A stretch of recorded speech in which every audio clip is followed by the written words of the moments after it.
Muy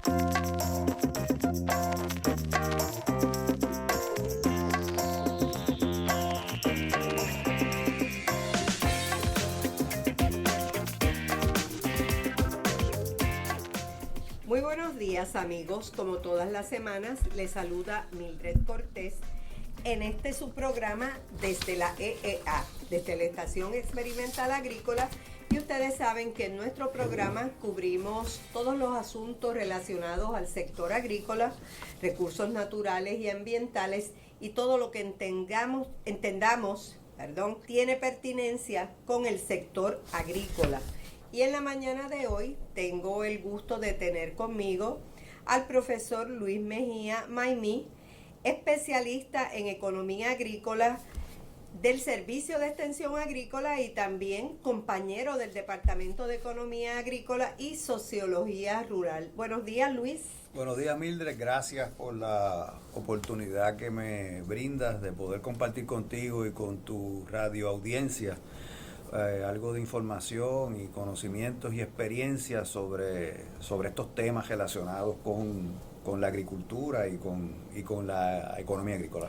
Sí, claro, y hoy vamos a estar hablando de los riesgos en el sector agrícola. Vamos a estar hablando de todo tipo de riesgos y ustedes saben que el sector agrícola es uno de grandes satisfacciones donde uno puede generar ingresos para vivir dignamente, pero como cualquier otro negocio tiene su riesgo. Luis, háblanos, vamos a comenzar rápido a hablar de todas esas cosas que tú también conoces.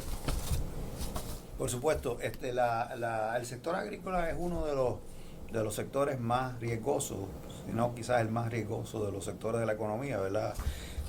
Por varias razones, pero quizás una de las más básica es la realidad de que estamos bregando con seres vivos, ¿verdad? Con plantas y animales y pues claro, el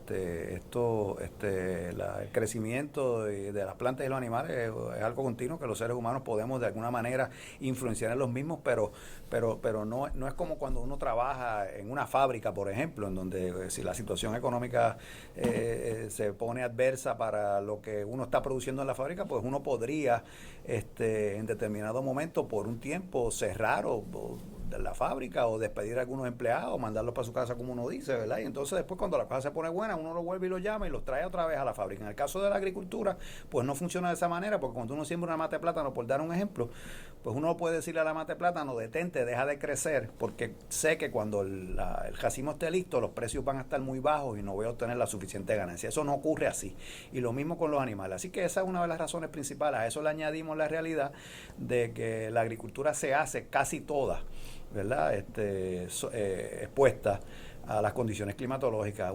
Hay una poca de agricultura, ¿verdad? Vamos a decirlo así, que se puede hacer bajo unas condiciones más controladas y sabemos que eso ha ido creciendo durante los últimos años, pero la realidad es que están expuestas las plantas y los animales, la mayoría de los proyectos agrícolas están expuestos a las condiciones climatológicas que los seres humanos muy poco controlamos, al calor, al frío, a la lluvia, a la sequía, a los vientos, y entonces por supuesto a eso le añadimos la incidencia de plagas y enfermedades, que también, aunque podemos de alguna manera manejar eso, pero manejar eso cuesta y el costo de manejar todas estas cosas, pues por supuesto cuesta. O sea que es un asunto bien importante que debemos considerar. El sector agrícola, como te digo y como estoy repasando para algunos que ya lo conocen y que ya lo saben, para algunos puede ser nuevo esto que estoy trayendo y para otros no. Y no está de más que aunque no sea nuevo, no lo repasemos y no fortalezcamos lo que ya sabemos y no reflexionemos con relación a la importancia de esto, ¿verdad? Eso hay que hacerlo continuamente desde mi punto de vista, ¿verdad? El sector agrícola, que es bastante riesgoso, pues hay una serie de riesgos que la literatura identifica como los que afectan, los más importantes para el sector agrícola. Y voy a mencionar algunos rápidamente, ¿verdad? Y pues te puedo hablar de los riesgos de producción, ¿verdad? Importantísimo. Uno planifica que uno va a producir una cantidad específica volvemos al plátano por decir, ¿verdad? Que estamos, y más contigo que has sido una economista agrícola que has trabajado bastante la empresa de plátano, ¿verdad? El cultivo más importante económicamente. En este momento es así. este momento, y ha sido así durante los últimos muchos años, ha ido muchos creciendo, años. ¿verdad? Aquellas tres, aquellos momentos en los cuales el café pues era claro, era Sí, pero ya el plátano hace muchos años ya es el cultivo de mayor importancia económica y alimenta a la gente. Eso es así, y el plátano, y además de que ha crecido su aportación al ingreso bruto agrícola, ¿verdad? Que no está de más recordarle a la gente que el ingreso bruto agrícola es la suma de todas las ventas que hacen los agricultores, la mayor parte de las veces en donde lo que le llamamos el portón de la finca, ¿verdad? En un año fiscal que coge de julio 1 a junio 30, ¿verdad? Y es la aportación directa, inmediata que hace el sector agrícola a la economía del país, ¿verdad? Me parece que es importante hacer esta, ¿verdad? Porque creo que también, entonces, de hecho, y ahora que hablas del plátano, y seguramente tú lo has dicho otras veces, el plátano, además de que ha crecido, una de las razones por las cuales ha aumentado la importancia económica del plátano es porque el plátano se movió y se ha estado moviendo de la medianía, que era el lugar en donde tradicionalmente se producía, ¿verdad? Entre las montañas y los llanos costeros, ¿verdad? La famosa zona esa ahí de Naranjito, Corozal, Comerío, esa área ahí, Morovi, ¿verdad? Que sigue siendo una buena productora de plátano, pero se ha ido moviendo hacia el llano, y entonces pues ya no son esos municipios los que más producen plátano, ¿verdad? Hace años que entiendo, y me corrige, que es Añasco el pueblo que más plátano produce en Puerto Rico. Yaucoa también, el Valle de Yaucoa. En el Valle de Yaucoa. La costa sur se ha movido mucho plátano a la que costa eran sur. Lugares que hace 30 o 40 años quizás pues, lo que había era caña, ¿verdad? Exactamente. Lo que había era caña, entonces el plátano, y esto es un tema interesantísimo, tú lo conoces, ¿verdad? Pero un tema interesantísimo porque ese movimiento del plátano de la medianía al llano pues tiene un montón de implicaciones. Definitivamente. Y cambia totalmente la manera en que se opera el cultivo, ¿verdad? Es otra cosa, ¿verdad? Pero volviendo al riesgo, cuando el agricultor planifica que siembra, volvemos al plátano, pues vamos a decir 10 cuerdas de plátano por decir algo, y piensa que va a cosechar X, pues a lo mejor puede ocurrir por las razones que sea, y claro, él planifica eso.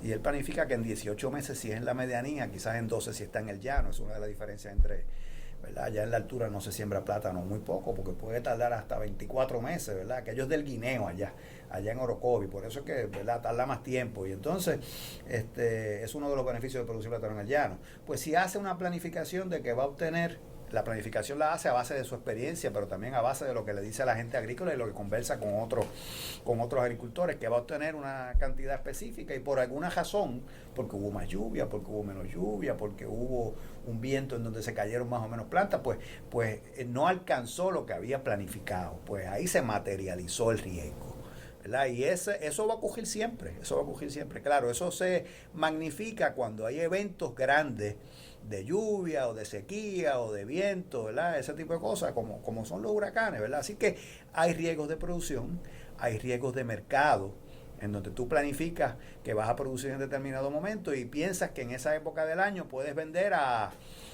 15 o a 20 centavos el plátano, vamos a decir a peseta el plátano. Y entonces, por alguna razón, hubo un aumento en la producción, tú no visualizaste eso, los agricultores están regados a través de toda la isla, tienen muy poca comunicación unos con los otros, a veces la información no les llega, responden de manera inmediata a los eventos, o sea, cuando hay escasez de plátano, pues muchas veces ocurre que entonces viene un ciclo y a los meses lo que hay es abundancia de plátano, porque entonces los agricultores siembran bastante y el precio se va a ir al piso, ¿verdad? Y en un mercado, en un sistema de competencia, de mercado libre, en donde pues, las fuerzas de mercado son las que determinan cuáles son los precios de las cosas, pues cuando hay abundancia tiende a bajar el precio y viceversa, ¿verdad? Y entonces pues yo pensé que iba a vender a 20 centavos y de momento pues cuando llega la producción vendo a 10.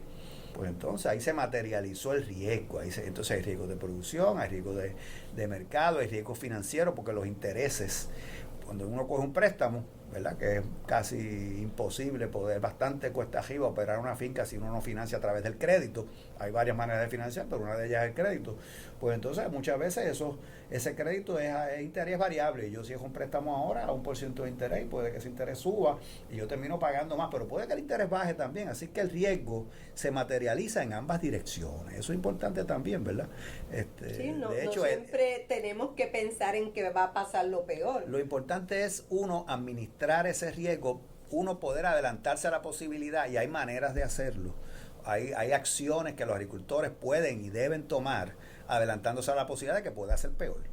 Además de riesgos de producción, riesgos de mercado, riesgos financieros, existen los riesgos legales. Riesgos legales, por ejemplo, pues de momento, por decirlo así, o no tan de momento, pero puede ser de momento y coge a la gente media de sorpresa, pues se prohíbe el uso de un determinado producto químico que es importante para uno lograr producir algo. Si se prohíbe el uso de ese producto químico, pues entonces eso va a tener un efecto, porque entonces el agricultor tiene que buscar una alternativa a eso, ¿verdad? Y si ocurre muy rápidamente, en cuestión de meses, y el agricultor no visualizó eso, no está preparado. No está preparado, pues eso va a ser un golpe, ¿verdad? Definitivamente. Y eso es un riesgo legal, hay riesgos por obsolescencia tecnológica, ¿verdad? Porque uno invierte y uno financia, pues, a través del crédito o de combinaciones de distintas fuentes, uno financia un equipo que es bastante costoso, vamos a decirlo así, ¿verdad? Y entonces ese equipo uno lo adquiere, me refiero al agroempresario, uno lo adquiere con el propósito de ser más eficiente.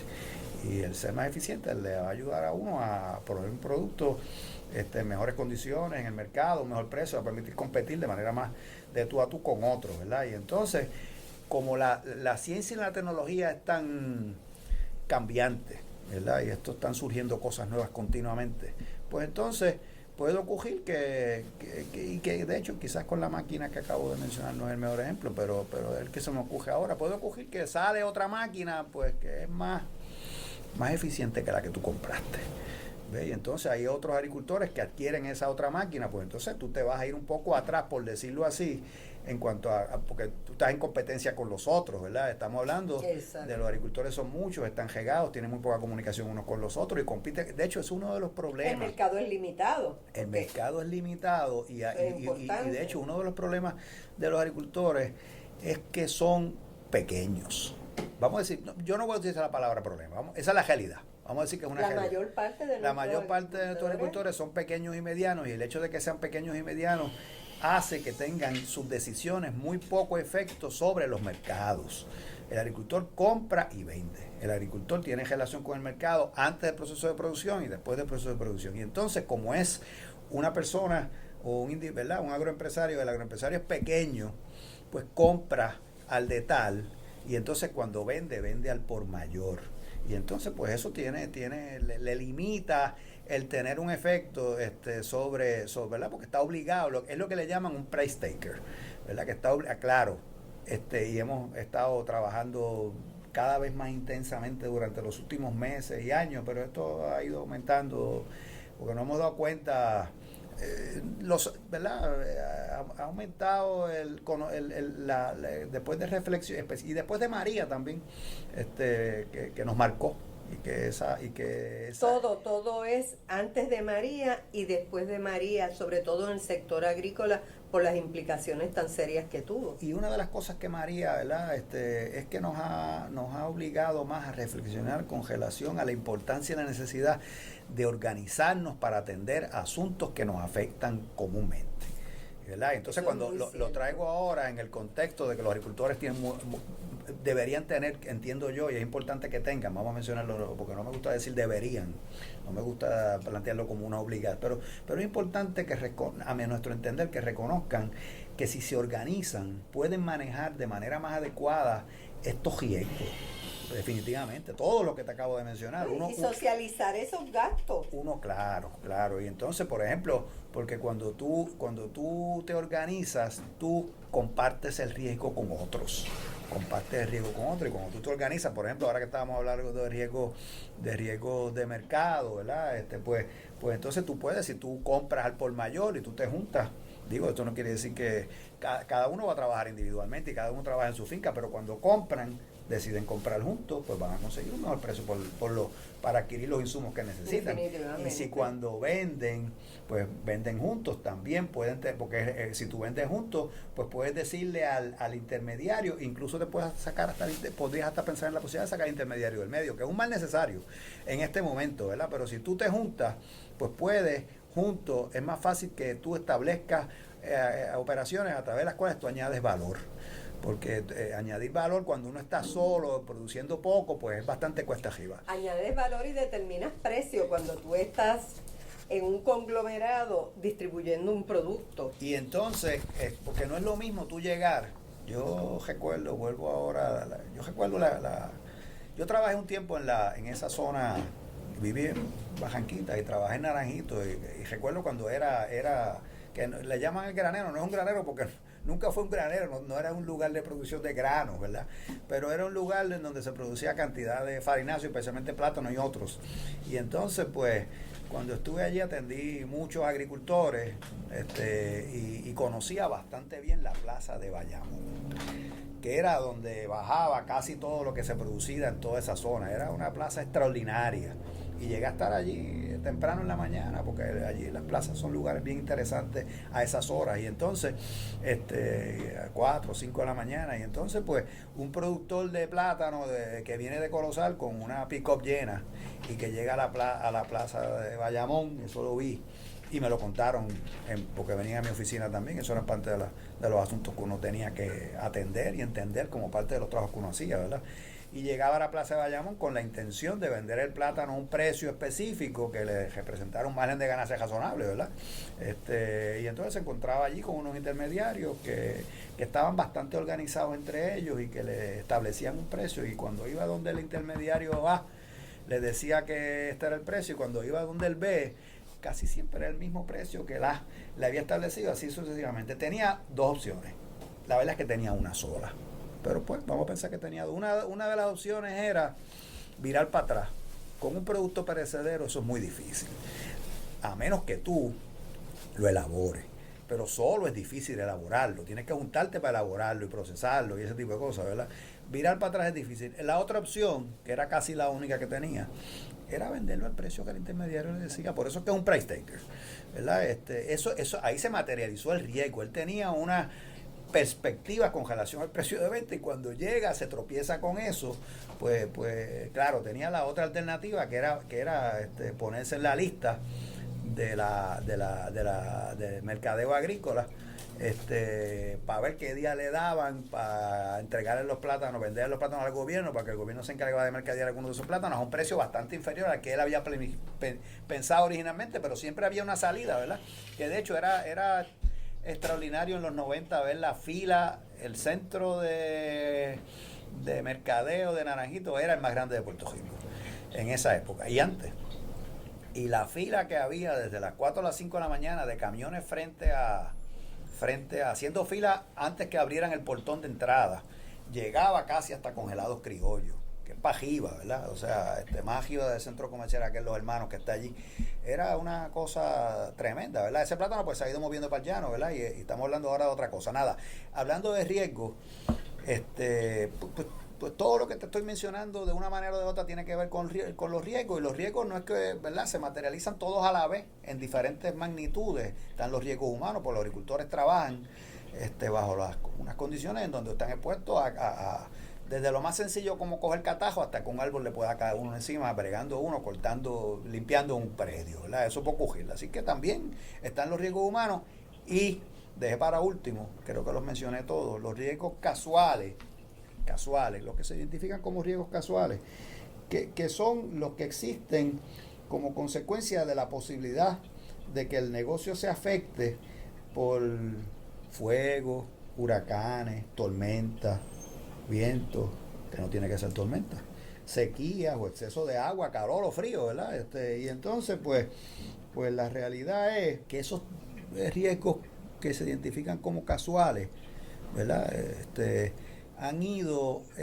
durante los últimos años de manera progresiva, ha aumentado la frecuencia y la intensidad de algunos de estos riesgos. Específicamente, pues cuando hablamos de huracanes, tormentas, exceso de lluvia, sequía, todo ese tipo de cosas, aquí y fuera de aquí, ¿verdad? Eso en el mundo entero hay una realidad que se llama calentamiento global, que un poco es el resultado de lo que hemos hecho y de lo que no hemos hecho. Exacto, de lo que hemos dejado de hacer. Y de lo que hemos hecho, ¿verdad? De lo Claro, que hemos hecho y de lo por que no hemos supuesto. hecho. Un poco es la consecuencia de lo irresponsable. Y yo creo que esa es la palabra. De lo poco responsables que hemos sido atendiendo el lugar en donde vivimos y tratándolo, ¿verdad? Haciendo el uso de unos recursos naturales que están ahí, que están para usarse, ¿verdad? Que los recibimos y que nos los prestaron, pero que tenemos que usarlos adecuadamente porque esto es una carrera de larga distancia. O sea, esto no es one shot, esto no es cuestión de una sola vez, sino que uno lo que aspira es a que haya una agricultura que siga existiendo, que se sostenga, que siga produciendo alimentos en cantidad, de calidad, sanos, saludables, sin que se afecten de manera irreversible los recursos naturales que la naturaleza nos provee, ¿verdad?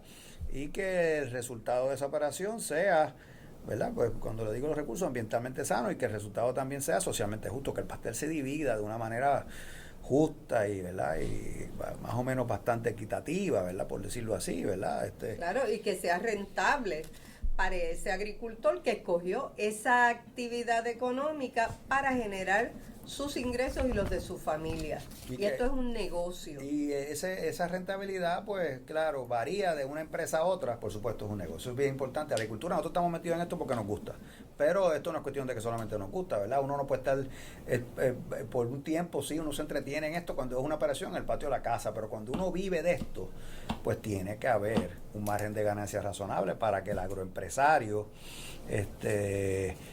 reciba una cantidad, haya una ganancia razonable, ¿verdad? El agricultor, el agroempresario, que es el que, volvemos al plátano, siembra ese plátano, hace una inversión allí, está ya sean 12, 18, 24 meses, cogiéndose todos los riesgos que eso implica, por lo menos una temporada de huracanes, ¿verdad? Y entonces, además de los demás riesgos que te acabo de mencionar, para que al final, ¿verdad? Al final, cuando llega el momento de la cosecha, pues entonces uno tenga, a veces hasta que por obligación, entregarle ese producto a un intermediario que es un mal necesario en este momento, ¿verdad? Y que ese intermediario que es muy valioso, porque para mí el plátano en Santa Isabel o en Añasco o en Corozal no tiene ningún valor.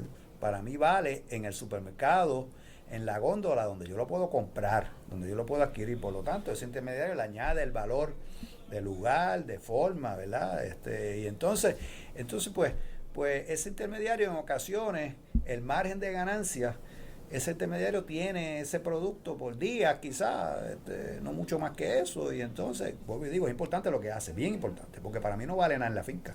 Pero entonces el intermediario, el margen de ganancia que se echa al bolsillo, a veces es bastante frecuentemente superior al margen de ganancia que se echa al agricultor al bolsillo. Que es el que asume los riesgos de la producción. Y es el que hace toda esa inversión. Exacto. Y lo otro que te quería comentar, Luis, es que este rol de protagonismo que tiene el intermediario se da porque nuestros pequeños agricultores, por alguna razón, pienso yo cultural, han estado reacios a organizarse, porque ciertamente tener un camión y estarlo movilizando a los centros, a los puntos de venta, no es rentable si no hay una producción suficiente. Y como ellos no han tenido mucha resistencia a organizarse por diversas razones, que no estoy diciendo que es la culpa de ellos, por diversas razones, entonces el intermediario se hace parte del protagonismo de ese negocio agrícola, pero podrían ser los mismos agricultores organizados quienes se encargaran de llevar a los puntos de venta y mercadear su producto, distribuyendo entre ellos mismos la riqueza que eso genera. Sí, estoy completamente de acuerdo. Claro, eso tiene que hacerse de manera, es importante planificar, ¿verdad? Exacto. Es bien importante planificar y es bien importante, luego que uno planifica, pues uno tiene que ejecutar, uno tiene que ejecutar y entonces viene pues la cuestión esta de cuánto uno controla sobre lo que uno ejecutó, ¿verdad? Claro, uno planifica con información y tiene que ser información veraz, y vuelvo a que el Servicio de Extensión Agrícola y el Colegio de Ciencias Agrícolas y el Departamento de Agricultura son fuentes importantes de información, ¿verdad? Para uno tomar decisiones, uno consultándolo con estas entidades, claro. Para todo eso que tiene que hacer el agricultor en la finca, ¿verdad? Que todas esas decisiones que toma relacionadas con producción, con mercadeo, con financiamiento, qué produzco, cuánto produzco, cuándo lo produzco, a quién le compro, en qué cantidad, a qué precio, a quién le vendo, qué cantidad, a qué precio. Esas son decisiones que parecen tontas y realmente no lo son, ¿verdad? Y entonces eso de por sí le coge, es un trabajo a tiempo completo, y entonces sacar al agricultor de la finca para ir a pelear, por decirlo así, si ese fuera el caso, eso no debería ser la palabra que use, pero para ir a buscar dónde vendo de la manera más justa es complicado, ¿verdad? Porque de por sí el trabajo en la finca ya es un trabajo completo, y entonces si se juntan los agricultores, pues pueden entre ellos reclutar a alguien que les haga esa gestión, que sea su empleado y que conozca sobre ese mundo, porque es un mundo bien distinto al de la finca, es un mundo bien diferente al de la finca. Ese es otro punto que es una fragilidad cuando los agricultores quieren ellos mismos mercadear, si no conocen este mundo de las ventas en los puntos de venta, en los centros de venta, ya sean las plazas, ya sean las cadenas de supermercados, es un mundo diferente. Y es un mundo bien dinámico. Y un mundo que uno no controla, como controla lo que está sucediendo en el negocio de uno en la finca. Y a eso le añadimos, estamos hablando muchas cosas a la vez, pero es que todas se relacionan, pero a eso le añadimos la realidad de que es importante que los agricultores lleven lo más preciso posible récord de los gastos.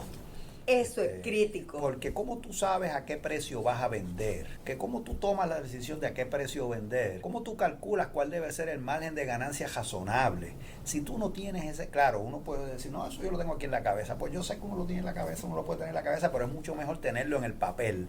Porque un récord. Claro, y es sencillo si tú te acostumbras a hacerlo todos los días y con una disciplina, pues no tienes que esperar 1 o 2 semanas para recordar lo que hiciste, sino que todos los días anotas algo. Ni tienes que estar 3 horas diario para anotar, porque si uno lo hace diario, son un tiempo corto, cifras cortas, pero que van acumulando. Es disciplina, y de hecho tiene por todos lados ganancia, porque además de que es ganancia desde el punto de vista de que cuando voy a conseguir financiamiento, sea cualquiera de las fuentes de financiamiento que haya, incluyendo el crédito, pues te van a pedir eso.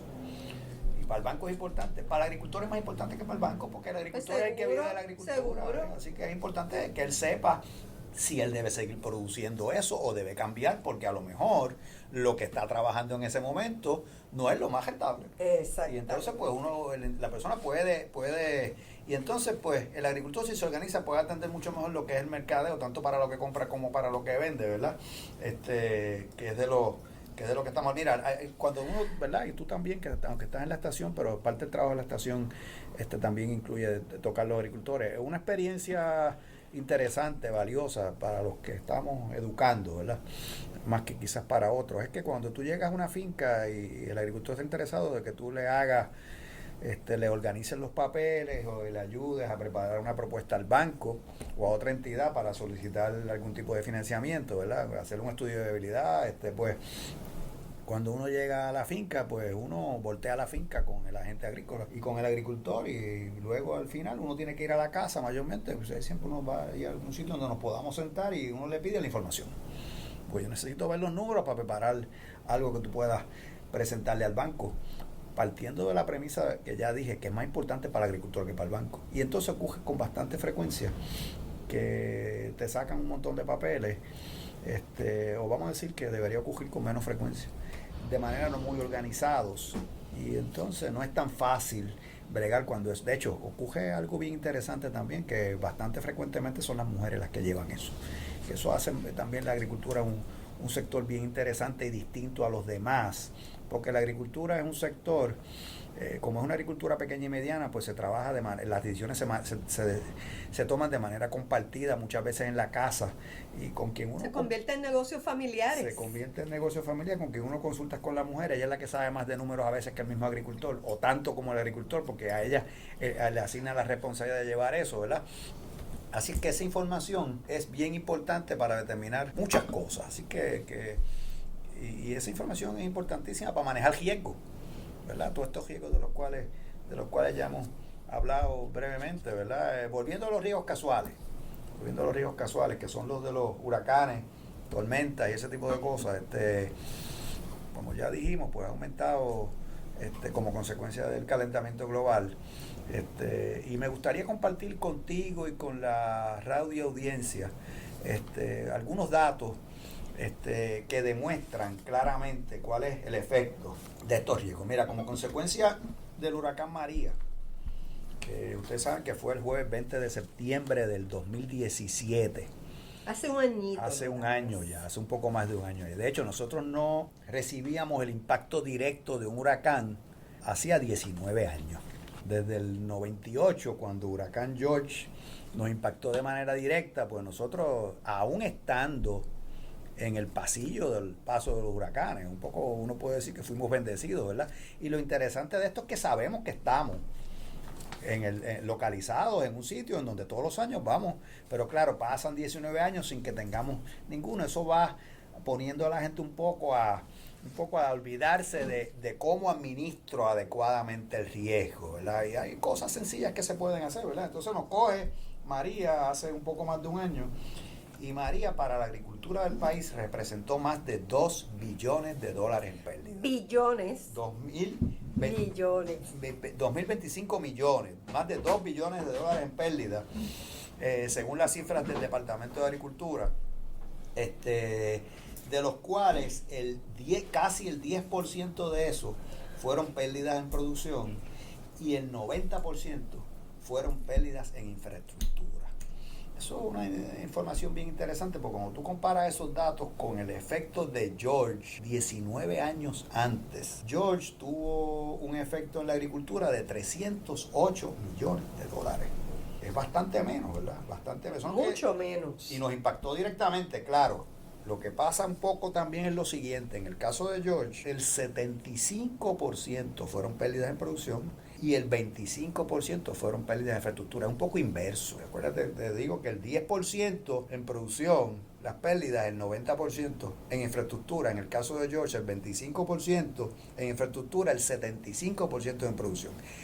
Eso es interesante que uno reflexione con relación a eso. ¿Por qué ocurre en 19 años impacto directo? Claro, pues son huracanes distintos, los dos nos impactaron directamente. Uno quizás tuvo más, entró y salió con más potencia, por decirlo así, que el otro. Eso nunca se sabrá bien, porque de hecho el efecto de María fue tanto que no sabemos bien. Sabemos que entró 4 por Yaucoa, más o menos. No sabemos bien ni por dónde salió ni cuál era su intensidad, porque destruyó todos los instrumentos que se estaban utilizando en ese momento que podían medirlo. Así que, ¿verdad? Eso pues, y eso es importante que uno lo sepa, ¿verdad? Porque eso son estadísticas que se llevan para uno poder planificar y administrar el riesgo más adelante, ¿verdad? Pero las razones por las cuales hubo diferencias tan grandes, pues, pueden deberse a la intensidad de los vientos. El tiempo que estuvo estacionado prácticamente en la isla. La manera en que se calcularon las pérdidas. También.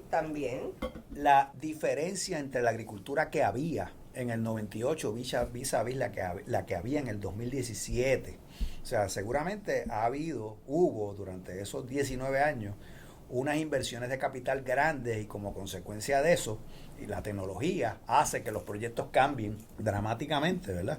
Y entonces como consecuencia de eso se pierde mucho más en infraestructura que en producción. El huracán entró por el este y salió, se presume, ¿verdad? Los que saben de esto, aun cuando no teníamos operando, se entiende que salió por allí, por Atillo, más o menos. O sea que el huracán entró por donde hay un núcleo grande de productores de leche, en el área de Naguabo, Macao, y salió por donde está el núcleo más grande de producciones de leche, que es Atillo, Arecibo, Camuy, Quebradilla.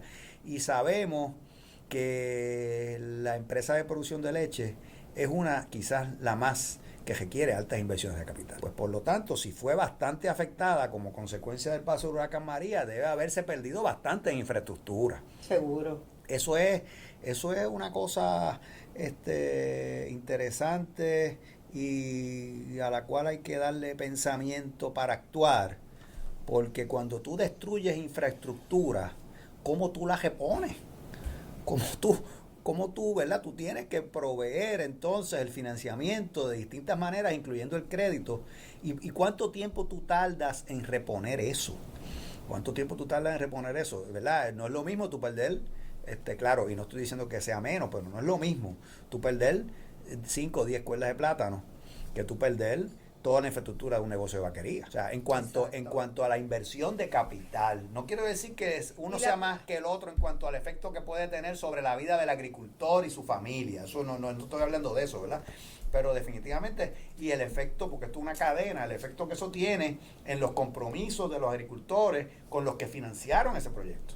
Exacto. O sea, el efecto que tiene en la banca, por ejemplo, que como el productor... Bueno, las compañías de seguros, que ahora mismo el impacto fue tan y tan devastador que ellos no están ni siquiera pudiendo honrar sus compromisos económicos. No es lo mismo recuperarte de la destrucción de 10 vaquerías que de 20 cuerdas de plátano. Sí, yo prefiero no utilizar la palabra pudiendo, no estoy seguro realmente, no están honrando. No están honrando. Es que no estoy seguro Bueno, porque probablemente ellos estaban haciendo unos compromisos que como no pensaban que iba a pasar algo así, ellos no tenían el respaldo económico o no lo quieren utilizar. Y entonces ahí es que entra, ¿verdad? Cuando hablamos de política pública y cuando hablamos de la intervención gubernamental en los procesos, pues ahí es que entra la responsabilidad del gobierno, eso es parte de la responsabilidad, para hacer que las cosas ocurran, ¿verdad? Porque el agricultor solo por ahí va tocando puertas, o el que no es agricultor también, y se le hace bastante difícil, y a veces toca la puerta y no le abren y tiene que volver a tocarla. Por eso es que si se organizan pueden tocarla varios juntos, y si hay que darle bien duro es más fácil cuando va más gente. Entonces ahí entra también el sector gubernamental, porque hay una cosa que se llama el comisionado de seguro, que tiene una responsabilidad también de velar porque eso opere de manera justa y razonable. Que se honren esos compromisos. Claro, y que vele también por el que compre el seguro. Mira, volviendo a las pérdidas ocasionadas como consecuencia de María, para que tengamos una idea, la región que más pérdidas estimadas sufrió fue la región de Cagua. Déjame comentar algo. Con el Servicio de Extensión Agrícola tenemos dividida la isla en 5 regiones, que son San Juan, Arecibo, Mayagüez, Ponce y Cagua, que eran las regiones tradicionales que tenía el Departamento de Agricultura. Luego el Departamento de Agricultura en la década de los 90 creó 2 o 3 regiones más, en Lares, en Utuado, en Orocovis, y allá en Lajas una subregión que ahora creo que opera como región también, ¿verdad? Pero originalmente después de extensión siempre se quedó con esas 5 que eran las originales, y la región de Cagua fue la que más pérdida sufrió, que fue por donde entró el huracán, y ahí hay una gran cantidad de vaquerías. La región que más pérdida sufrió fue la de Caguas, y en segundo lugar fue la de Arecibo, que debemos pensar que cuando salió por Arecibo había perdido intensidad, porque los huracanes cuando entran en tierra pierden intensidad, cuando salen del mar ellos se fortalecen en el agua, que es donde adquieren calor. Ya cuando salió por Arecibo debe haber perdido intensidad. Claro, mencionaste algo ahorita, que el huracán fue lento. De hecho, yo el recuerdo que tengo cuando George, en el 98, ¿verdad? Y lo que he conversado con algunos, ¿verdad? Que George nos cogió de manera diagonal, entrando por el sureste y salió por el noroeste, una cosa bastante parecida a la de María, ¿verdad? Pero el recuerdo que tengo es que como que entró y salió más rápido. Sí. En este caso uno decía, yo me acuerdo que allá en Cabo Jojo yo decía, pero esto no terminará nunca, ¿verdad? Y yo aquí en San Juan decía, esto no se acaba, esta es la noche y el día más largo de mi vida. Seguía, ¿verdad? Y entonces pues eso en parte tiene, como bien tú fuiste la que lo mencionaste, un efecto en este asunto. Destructivo totalmente. Un efecto en la cantidad, en las pérdidas, ¿verdad? Claro. Y como vuelvo y digo a lo otro, ¿verdad? ¿Cómo tú repones eso? Una de las maneras de reponerlo es previniéndolo. Una de las maneras de reponerlo, por ejemplo, cuando hablamos de riesgos casuales, que son de los que más hemos estado hablando ahora, que son los que ocurren en el caso nuestro más que todo como consecuencia de los huracanes, pues hay unos seguros que, pues claro, sabemos que ahora no es el momento de comprar seguros, pero cuando venga la próxima temporada de huracanes, ¿verdad? Estoy hablando de los seguros de huracanes y de tormenta, que los provee el Departamento de Agricultura a través de una corporación pública que se llama la Corporación de Seguros Agrícolas. Eso es una interferencia gubernamental, ¿verdad? Porque, ¿verdad? Y positivo, ¿verdad? Porque la agricultura, al ser tan riesgosa, y la agricultura nuestra, que es una agricultura relativamente pequeña, donde no hay tantos agricultores relativamente como los hay en otros lugares, pues eso no motiva a que la empresa privada entre con insistencia a hacer disponibles seguros. Entonces eso obliga a que el gobierno, ¿verdad? Provea lo que la empresa privada no. Y la venta, el precio por concepto de la venta de esos seguros es muy barato.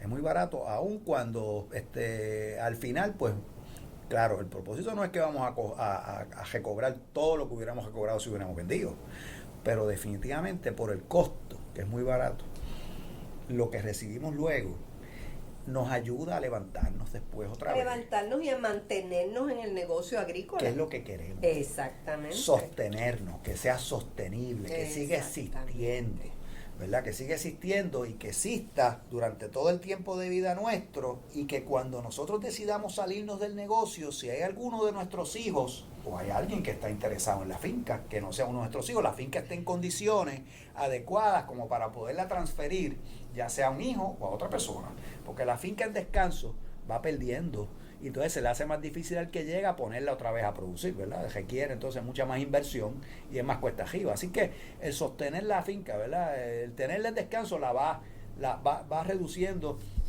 la va limitando en cuanto a las posibilidades. Y le va haciendo perder valor. Claro, y por supuesto, entonces porque claro, hay que hacer una inversión mucho más alta para entonces uno volverla.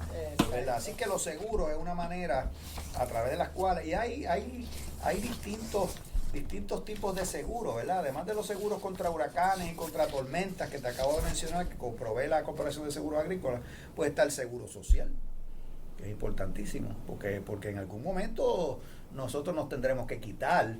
Además de que pueden surgir situaciones de accidentes en la finca, ¿verdad? Que son críticos está el fondo del seguro del Estado, está el seguro por desempleo, están los seguros de responsabilidad pública, están los seguros de los vehículos, están los seguros de salud, ¿verdad? O sea que uno tiene un plan médico. Todo es importante para el funcionamiento del negocio agrícola. Claro, y eso es administrar el riesgo de la manera adecuada. Tú planificas y tú te das cuenta con información de que tienes que hacer eso, lo próximo que viene, que tienes que actuar, es ejecutar, es comprar el seguro, decidir, o sea, decides, pero actúas porque decides, primero con la información que necesitas para tomar la decisión por donde te vas a tirar, ¿verdad? Y eso te ayuda a controlar el tú tener acceso al seguro, porque te permite compartir el riesgo con otro. Tú le estás pagando una cantidad mínima o relativamente pequeña a otro para que comparta el riesgo contigo. Tú no asumes todo el riesgo solo. Y vuelvo a lo que he dicho varias veces, porque para mí es bien importante, y María nos obligó a reflexionar más claramente con relación a eso. Si nosotros nos unimos juntos, podemos tener acceso a mejores ofrecimientos de seguros, de toda clase de seguros. O sea que eso también, y ahorita mencionaste algo que no comenté y lo recuerdo ahora, y es que sí, el sistema también tiene mucho que ver con el sistema y el individualismo, un poco, además de las experiencias vividas, porque los seres humanos, o sea, el éxito es contagioso, pero el fracaso también. El fracaso también. Entonces, crea muchos temores. Y el fracaso tiende a ser más vocal. La cosa del fracaso tiende a difundirse más ampliamente, ¿verdad? Tiende a difundirse más ampliamente entre la gente que el éxito. Y entonces, pues eso tiene un efecto pero no son las organizaciones lo que antes, son las personas, son algunas personas, ¿verdad? Entonces, pues ahí es que viene que cuando uno se organiza, cuando uno decide organizarse, es importante que uno esté dispuesto a participar. O sea, si yo decido organizarme en una cooperativa o en cualquier tipo de organización, pues no es cuestión de que me hago socio de la cooperativa y ya hasta ahí llegué. No. Yo estoy pendiente. Yo estoy yendo a las reuniones. Yo estoy participando de las asambleas. Aportando con los conocimientos adquiridos. Eso es básico en las organizaciones. Eso es básico en las organizaciones. Y pues los seguros estos que te acabo de mencionar, son seguros formales. Hay otros seguros que no son tan formales, que los agricultores pueden muy bien, prácticas también, ¿verdad? Cosas como cuáles, para manejar el riesgo, cosas como cuáles, pues, cuán diversificado yo tengo la operación agrícola, cuán diversificada yo la tengo, ¿verdad? O sea, Porque el contar con una mayor cantidad de cultivos y criar una mayor variedad de animales puede hacer a un negocio agrícola más resistente a los efectos de plagas y enfermedades, así como a las condiciones climatológicas y de mercado. O sea, claro, diversificarse tiene un costo, ¿verdad? Porque no hay duda de que hay unos beneficios como consecuencia de lo que algunos llaman las economías de escala, ¿verdad? Y uno pues puede también tener mayor injerencia sobre, porque no es lo mismo comprar por mayor, comprar de tal, y tú tienes una mayor... El grande pues muchas veces se come, por eso es que volvemos a la organización, el grande se come el chiquito, ¿verdad? Y esto es en todo, no solamente en el sector agrícola. ¿Qué son las farmacias de la comunidad? Farmacias organizándose para poder competir de manera más justa con las grandes cadenas. ¿Qué son las cadenas estas de supermercados? De Selecto y de Cono, ¿verdad? Que son cadenas de supermercados organizadas en donde hacen cosas juntas. Pues eso mismo es poder enfrentar al grande, ¿verdad? Poder enfrentar al grande, poder enfrentar al que es más poderoso. Eso ocurre en todo en la vida, ¿verdad? Y vuelvo a que uno puede, quizás suena, yo sé que todavía hay gente y va a seguir habiéndolo, porque un efecto, María fue algo extraordinario, ¿verdad? Y los efectos de María, hay gente que dice, yo recuerdo conversando con alguna gente que me decían que Puerto Rico nunca se ha recuperado de San Felipe, que la zona central montañosa del país al día de hoy nunca se recuperó de San Felipe, que fue en la década del 20. O sea, estamos hablando de eventos que definitivamente las marcas que te hacen no se borran. O sea, la cuestión es cómo tú manejas. Uno se adapta, se transforma. Eso, claro. Y la resiliencia. Cómo tú logras enfrentar eso de la manera más adecuada. Porque, claro, vuelvo y te digo. Para salir más fuerte del palo. Este asunto del efecto de María. Algunos le llaman migración, yo le llamo exilio. Aquí se ha tenido que exiliar un montón de gente, ¿verdad? Y entonces, eso, y de los campos se ha ido gente también. Entonces, ¿cuál es el efecto de eso en la economía de un país como, de cualquier país, incluyendo, ¿verdad?, en el caso nuestro, ¿verdad? ¿Cuál es el efecto de eso? ¿Cuáles son las posibilidades de que esa gente, algunos vuelvan, cuándo volverán? ¿En qué condiciones van a volver de haber dejado todo lo que tenían? Yo recuerdo, yo no sé si estoy... cuán pertinente, pero creo que sí, cuán pertinente estoy siendo, pero es una experiencia. Yo recuerdo mi abuelo me contaba que él era hijo de un agricultor pequeño de café allá en el Bajo Sierra Alta de Guayanilla. Cuando vino San Felipe, ellos eran 14 hijos. Cuando vino San Felipe se fueron 12 con la mamá y el papá a los 2 o 3 años para Nueva York, y se quedaron 2 de ellos. Mi abuelo fue uno de los que se quedó. La casualidad, el mayor y el menor. Esa finca quedó en descanso. Luego de eso nunca volvió a echar, nunca ha sido ni una sombra de lo que era. Esa gente, algunos se fueron y nunca volvieron, pero literalmente nunca. O sea, a nada. No, porque eso no era como ahora, que uno va y viene 3 y 4 veces al año. Eso era en barco y era por carta. Y sin esos recursos que para estar viajando como si fuera turismo. Y no había internet. Va la gente a luchar por sobrevivir. Claro, y como dicen por ahí, se rompieron los huesos por allá, como dice la canción esa de Roy Brown, ¿verdad? Se van a romperse los huesos allá en la factoría de Nueva York, ¿verdad? Y entonces, claro, esto es otra cosa, esto es 2017, 2018, esto estamos hablando de 90 años después casi, ¿verdad? Vamos a decirle, esto es otro siglo incluso. Pero claro, eso va a tener un efecto definitivamente, claro, en todo, inclusive, ¿verdad?, en la familia, pero en todo, inclusive en la agricultura. O sea, en las posibilidades, ¿verdad? Y máxime cuando uno de los asuntos que a mí más me preocupa y sobre los cuales reflexiono, trato de reflexionar, y voy a aprovechar ahora y lo menciono también contigo, ¿verdad? Yo he visto durante los últimos años, claro, no tengo resultados científicos, un trabajo de investigación, pero lo he visto en extensión porque llega mucha gente a mi oficina y a las oficinas de extensión agrícola. He visto un aumento en el interés de alguna gente por hacer agricultura, especialmente de los jóvenes. Y entonces, ¿cuántos de esos jóvenes se habrán ido? ¿Cuántos se van a ir? Porque en algún momento se cansen y ya no puedan más. ¿O cuántos van a llegar? ¿Cuántos van a llegar? Entonces, claro, y entonces ahí viene cómo yo construyo el puente que hay que construir para hacer disponibles fincas que están en manos, entre comillas, improductivas a manos productivas. ¿cómo yo construyo ese puente, ¿verdad? Porque hay mucha tierra por ahí en descanso, ¿verdad? Cuando uno pasa por el Valle de Laja, por ejemplo, por decir un lugar por donde yo paso bastante a menudo, que es un lugar extraordinario, especialmente por la mañana. A mí me encanta el Valle de Laja en la mañana. Y entonces, con el cual he tenido bastante relación de trabajo y de otra naturaleza, ¿verdad? Pues uno quisiera ver más agricultura allí, ¿verdad? Y claro, la tierra es privada, la tierra tiene dueño. ¿Cómo yo construyo ese puente? Que yo hago disponible tierra de manos, entre comillas, improductiva. Pues eso sería otro programa, ¿verdad?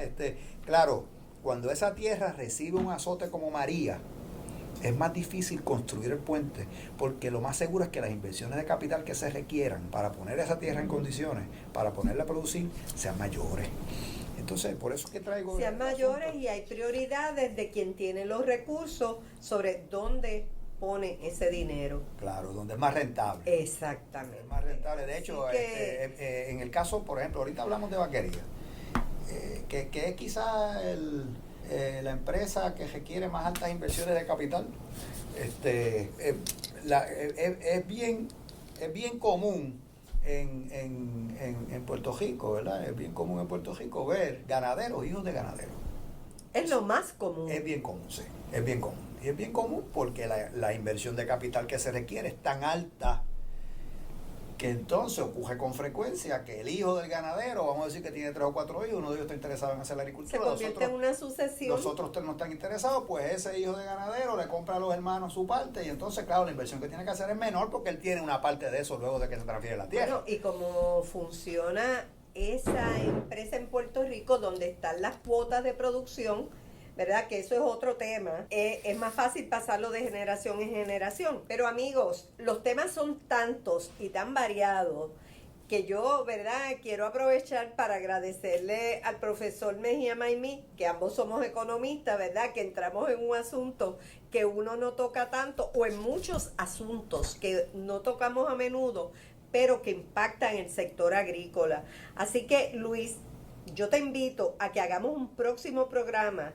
relacionado con estos asuntos económicos, de importancia económica, para que esta agricultura de la que estamos enamorados funcione, continúe y se fortalezca. Así que muchas gracias por haberme acompañado hoy. Mildred, gracias a ti, con mucho gusto. Sabes que estamos siempre a la disposición. Nosotros estamos también en Mayagüez a las órdenes de todos los que nos escuchan, allá en el recinto a través del cuadro del colegio, ¿verdad? La extensión 2089 y también 832-4040. extensión 2089 y también a través para los que tienen internet, que yo sé que ya cada vez son más, pues yo tengo mi dirección electrónica que es hasta más rápido y más fácil, porque yo lo chequeo en casa en todos lados. Luis.mejía, Mejía sin S, MEJIA, @UPR de la Universidad de Puerto Rico.edu y por supuesto a través de los agentes agrícolas, porque la extensión agrícola la universidad tiene presencia en todo el país a través de más de 50 oficinas que son los dedos de la mano de la universidad, son los que tocan a la gente directamente, ¿verdad? O sea que los agentes agrícolas pues son la persona que de manera inmediata atiende y el que le va a dar luego seguimiento a la aportación que nosotros podamos hacer a ustedes. Así que vuelvo y te digo, al contrario, Mildred, muchas gracias y sabes que estamos siempre a la orden. Sí, muchas gracias amigos. Recuerden que a nosotros para este programa y para los otros programas que ya hemos grabado nos consiguen en Facebook buscando Desde la EEA. También nos consiguen en la Universidad de Puerto Rico en uprm.edu. Así que saben que tienen en nosotros un amigo. Si ustedes tienen un tema que les interesa que desarrollemos de manera particular, pueden también comunicarse con nuestro productor, que es el director de la Biblioteca de la Estación Experimental Agrícola, luis.mendez4@upr.edu. Que tengan un lindo día y nuevamente, gracias por escucharnos.